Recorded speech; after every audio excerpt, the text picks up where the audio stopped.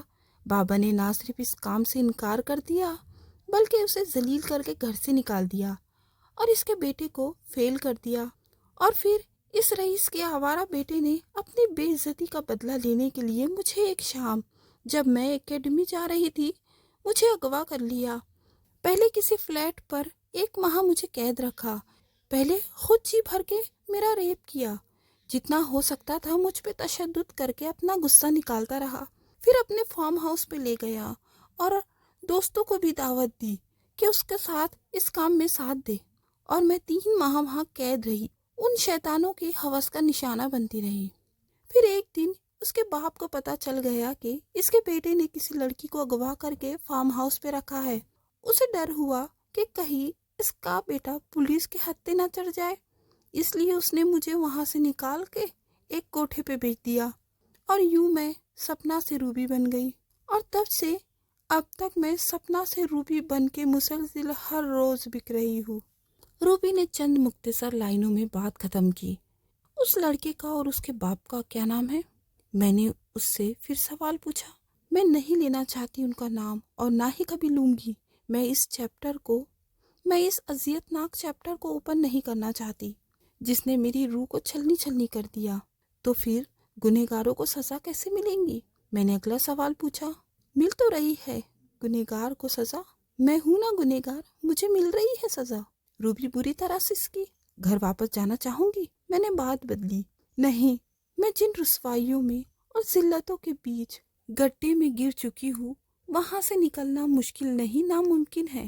یہ ذلت اور رسوائیاں تمام عمر میرا پیچھا کریں گی اور مجھے بار بار گھسیٹ کر انہی راہوں میں لے آئیں گی۔ اب یہی میرا نصیب ہے، مجھے یہاں سے کہیں نہیں جانا، روبی نے ہارے ہوئے جواری کی طرح کہا۔ میں کچھ دیر خاموش ہو گیا۔ ان لڑکیوں کی جب کوٹھے پہ ٹریننگ کی جاتی ہے تو ان کی پوری برین واش کی جاتی ہے کہ اب تم سماج کا سب سے گندا، گھنونا اور برا روپ ہو، اگر تم یہاں سے بھاگ بھی گئی تو بھی تم جیسی لڑکیوں کو کوئی شریف آدمی نہیں اپنائے گا، اور اکثر ان کے پاس 100% تو نہیں 50% سچ بھی ثابت ہوتی ہے، کیونکہ اکثر ان لڑکیوں کے گھر والے ہی ان کو قبول نہیں کرتے اور وہ تمام عمر یہیں پڑی سڑتی رہتی ہے۔ دیکھو سپنا، زندگی بار بار چانس نہیں دیتی۔ اس دلدل سے نکلنے کے لیے اگر تمہیں تمہاری قسمت موقع دے رہی ہے تو تم بھی اپنی قسمت کا ہاتھ پکڑ کے اپنے آپ کو ایک موقع دو اور نئی زندگی شروع کرو۔ اگر تمہیں یہ ڈر ہے کوئی تمہیں نہیں اپنائے گا، کوئی تمہارا ساتھ نہیں دے گا، تو خود کو اتنا بہادر بناؤ کہ تنہا زندگی کی آنکھوں میں آنکھیں ڈال کر تمام عمر جی سکو۔ اور ویسے بھی تمہیں کیا پتا کہ ہو سکتا ہے یہاں سے جانے کے بعد اس گناہ بھری زندگی کو چھوڑنے پر اللہ تعالیٰ نے تمہارے بارے میں کتنا اچھا فیصلہ کر رکھا ہو۔ تم غیبی کا علم تو نہیں جانتی کہ تمہارے ساتھ صرف برا ہی ہوگا۔ دوسری صورت میں بھی دنیا میں کتنی خواتین ہیں جو شادی نہیں کرتی یا جن کے شوہر حادثات میں ان سے بچھڑ جاتے ہیں، لیکن وہ جینا نہیں چھوڑتی، اکیلی تمام عمر سب کا مقابلہ کرتی ہے اور بہادر بن کر زندگی گزارتی ہے، ڈر ڈر کے نہیں، نہ یوں سسکتے ہوئے۔ میں نے اپنی طرف سے سپنا کو سمجھانے کی پوری کوشش کی۔ یہ میرا نمبر ہے، اچھی طرح سوچ لو،